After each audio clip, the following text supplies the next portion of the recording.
Magandang araw sa inyong lahat and welcome back to my YouTube channel. Ito ang latest update sa kaguluhan sa Eat Bulaga. Bali-balik ta rin man ang mundo. Ito ang Eat Bulaga! Bossing Vic Soto, sumabog sa galit kay Paulo Contis. Naglabas ng kanyang saloobin si Bossing Vic Soto laban kay Paulo Contis dahil sa umano'y pakikialam at hindi pagrespeto nito sa issue sa pagitan nila at ang Tape Incorporated. Hanggang ngayon ay tila hindi pa rin nakaka-move on si Paulo Contis sa pagkampi ng Intellectual Property Office sa TVJ para makuha ang trademark registration ng Eat Bulaga. Matatanda na kinansila ng Intellectual Property Office ang trademark registration ng Tape Incorporated sa Eat Bulaga dahil hindi sila nakapagbigay ng detalyadong paliwanag kung paano nila nabuo ang pamagat. Kaagad namang naghain ng apila ang Tape Incorporated para baguhin ng IPO ang nauna nilang desisyon, ngunit binasura naman ito kaagad. Gayunpaman, hindi pa rin tumitigil si Paulo Contis sa kanyang pagpapatama at pagpaparinig sa legendary trio na sina Tito, Vic and Joey at tila hindi pa rin ito matanggap na kailangan nilang baguhin ang titulo ng kanilang noontime show. Ilang beses na nanindigan si Paulo Contis na hindi pa umano tapos ang laban at mahaba pa ang laban sa pagitan nila at ng TVJ sa kung sino ang totoong may nagmamay-ari at karapatan sa titulong Eat Bulaga. Idiniin din ni Paulo Contis na hindi pa nararapat na magsaya ang mga netizens at mga fans ng TVJ dahil maari pa rin umanong magbago ang desisyon ng Intellectual Property Office. Sa paraan ng pagpapahayag ni Paulo Contis, tila hindi basta-basta nasusuko ang Tape Incorporated at hanggang sa huli ay hindi pa rin nila nakikita ang mas may karapatan sa Eat Bulaga ay sina Tito Soto, Vic Soto at Joey De Leon. Ayon sa mga komento ng mga netizens patungkol sa mga naging pahayag ni Paulo Contis, kung makapag-react ito ngayon ay para bang may ambag naman siya sa pagbuo ng Eat Bulaga. Gayong ilang buwan pa lamang umano siyang naging host nito. Kung makapagsalita umano ito ay parang kasabayan siya ng TVJ sa pagiging host ng Eat Bulaga sa loob ng maraming taon. Samantala, tila nauubos na rin ang pasensya ni Vic Soto kaya naman nagbigay ito ng pahayag kung saan tila binanatan niya si Paulo Contis sa panghihimasok nito sa show. Matatandang nagkasagutan at nagparinigan sa ownership ng titulong Eat Bulaga sina Bossing Vic Soto at Paulo Contis.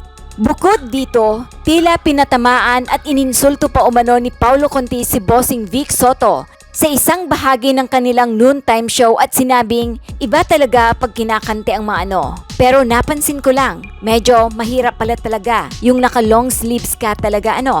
Kaya pala, pag madalas, hindi madali. Kaya pala, madalas pag nakaganito ang outfitan nakaupo. Mahirap yung nakatayo nga, yung galaw-galaw, mahirap eh. Now I understand. Ani Paulo Contis. Pero it doesn't mean I will do it. Yeah, tatayo pa rin ako. Dagdag pa niya. Ayon kay Bossing Vic Soto, may mga tao umanong maraming sinasabi na para bang may naiambag sa pinaghirapan nila para mabuo ang Eat Bulaga. Ang dami umanong sinasabi ng taong ito. Subalit, hindi naman nakakapagbigay ng sustento sa kanyang mga anak.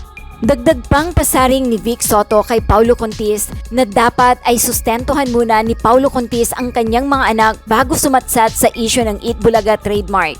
Maging ang bitiranong showbiz columnist na si Manay Christopher Min ay pumuna rin sa mapahayag na binibitawan ni Paulo Contis laban sa TVJ at ang pagkontra ni Paulo Contis sa desisyon ng Intellectual Property Office of the Philippines. Paalala ni Christopher Min kay Paulo Contis na wag na umano itong magbigay ng pahayag patungkol sa batas lalo na't hindi nilalabag na umano ng actor at host ang batas na nagsasabi na dapat niyang bigyan ng sustento ang kanyang mga anak. Ayon pa kay Christopher Min, si Paulo Contis na siya mismo ang nagbibigay ng mga dahilan para makatanggap siya ng mga pambabatikos mula sa mga netizens.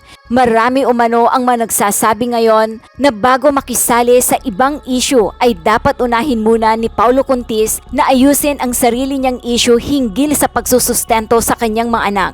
Ayon naman sa komento ng mga netizens, alam ng Tape na may talo sila sa simula pa lang. Kaya kung wari, pinaglalaban nila ang Eat Bulaga. Then, habang tumatakbo ang araw at nagiging controversial ang agawan sa trademark, diyan sumisikat ang Tape dahil sa malaking issue kahit alam nilang talo sila. Tingnan nyo yung It's Showtime nang nasuspende at ang ipinalit yon kay Luis Manzano. Di ba mababa ang ratings dahil walang dating, walang ingay na magkakainteres ang mga tao. Ito ngayon ang ginagawa ng tape na kahit sila ang kontrabida, kilala pa din. Kung walang kontrabida, walang bida. Saka kung sakali pa din, baka pwedeng manalo din ang tape kaya dalawa ang option nila. Pero para sa akin, talo pa din sa ratings ang tape. Narito ang buong usapan ni Nanay Christopher Min, ang batikang showbiz columnist at TV host, Romel Chica at Wendell Alvarez sa kanilang programang Showbiz Now Na! Nako, ito si Paolo Contes. Di ba nagbida-bida? Nagpabibo. Nagpabibo. Siya na naman ang mata ng ng bagyo ngayon.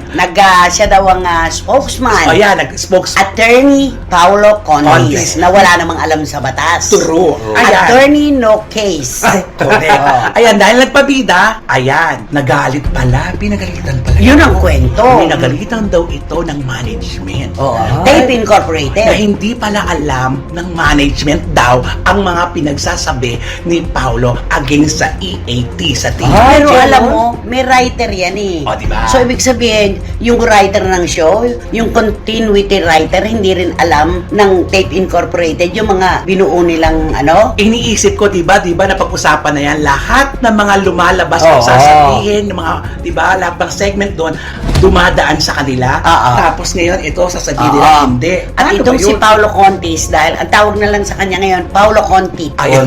Konti na lang. Anong mapagalitan daw, at the vloggers talaga nagsasabi, ang leon naging kuting. Nakatakot. Natamimi. Oo, natameme. Ang leon daw naging kuting na. Naku, ayan Oo, na. diba?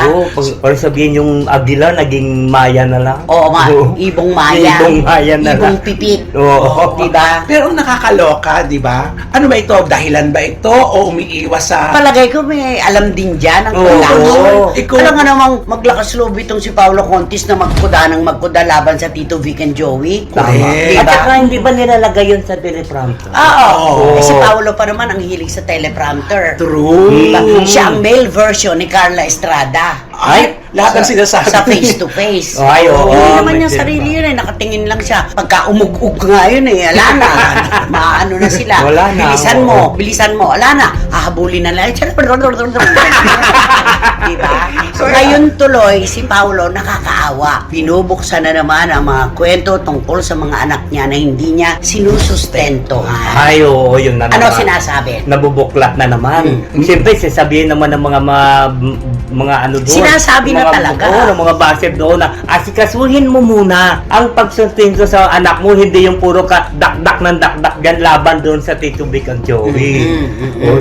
Pero ngayon, wala nang dapat pagtalunan. Nag-file na po ang Tito Vic and Joey, ang TVJ Productions ng injunction. Ayan na. Hindi na nila maaaring gamitin ang anumang pag-aari ng Tito Vic and Joey, lalo na ang titulo, yung marka. Kasi naman, naglabas na po ng resulta ang IPO Philippines na ang tunay na nagmamayari po ng titulong Itbulaga ay ang Tito Vic and Joey dahil hindi po kinaya ng Tape Incorporated na idepensa ang kanilang pag-angkin tungkol sa titulo. tama. Pag lumabas yun sa RTC Ay, Marites, oo, sa lalo na. Ay, so, paano na naman to si Paulo? Di magkukuda wala na na. naman siya. Mahaba pa po ang kwento. Hindi pa po final. Mahaba pa, mahaba mahaba na Mahabang ito. istorya ito. Sa pag-aakala nila na sa pag-MR nila at pag-apila hanggang Supreme Court, magagamit nila ang titulo. Ay. Yun sigurong inisip niya. So, ngayon, alam niya na hindi Oo. nila pwedeng gamitin May na. injunction O, na. may Oo. kaya nga hindi na pwede yung pagka nag-ano na ng IPO. At saka hindi lang yun, yung RTC, Ay, oo, Marikina, Marikina, copyright oo. infringement Yun po. na. Ang Ay. pinag-uusapan, wala na talaga silang karapatang gamitin ang anumang pag-aari ng Tito Vic and Joey. Diyos ko. Kaya itong si Paulo, hanggang kuda na lang siya. Ay, At pagkatapos ng pangyayaring ito, kukuda pa ba siya? Palagay ko, matigas ang ulo eh. Di ba? At paano- Tapos magpapabiktim ka na naman. Huwag na po sila. Ako na lang. Oo nga. Hindi baling ako na lang. O, ayan. Mapagpasok ka sa alanganin, parang ang gamo-gamo, lumilipad-lipad ka, pumunta ka sa ilaw, ikaw ang sunog. so, Diba? ibig sabihin pag inano nito yung pag lumabas yung ano sa Marikina RTC, mawala na yung Itbulaga Wala sa na. kanila. Ngayon pa lang sa injunction eh, yun ang hinihingi Oo. ng ng grupo. Wala nang maaari. Pinagbigyan Oo, Wala nga. nung July 1 hanggang ngayon. Ginagamit nila ang titulo.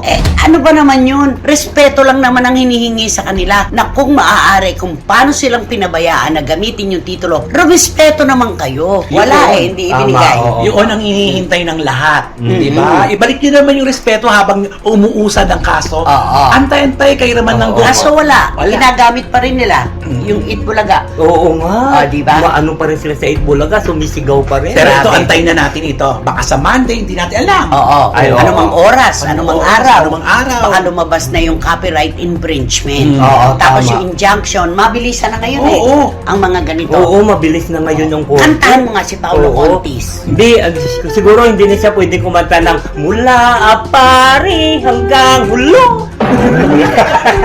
Yung ba naman, kaisa-isahan, hindi mo pa rin ba makuha? Mula apari hanggang hulo, saan ka man ay halina kayo. 1,000 isang tuwa, Buong bansa! So, hindi mo pa rin makuha yon. Sina Dito, dito. Vic and Joey, Ah. kasama si Tita Connie. Di ba ganun na? Wala na. Tagal nang Barkaday, dumarami. Barkaday, marami. Ano ka ba? Nakakaloka ka. Ganun ba yung Si Paolo, kantahan mo. Ay, di, kakantahan natin si Paulo ng ano na lang siya. Siguro yung Yung bagay sa kanya, sa ginagawa niya ngayon. kakantahan natin siya ng Where do I begin? I love story. To tell the story. Dahil mahilig naman sa magkwento eh. Sige. Tungkol sa kanila ni Yen? Oo. Santos? Sa kanila mga anak? Hindi. Kasi wala naman siya eh. Na ano? Wala naman sa suporta sa mga anak niya. Oo. nga. Oo. Yun nga, inuukol kayo ngayon no?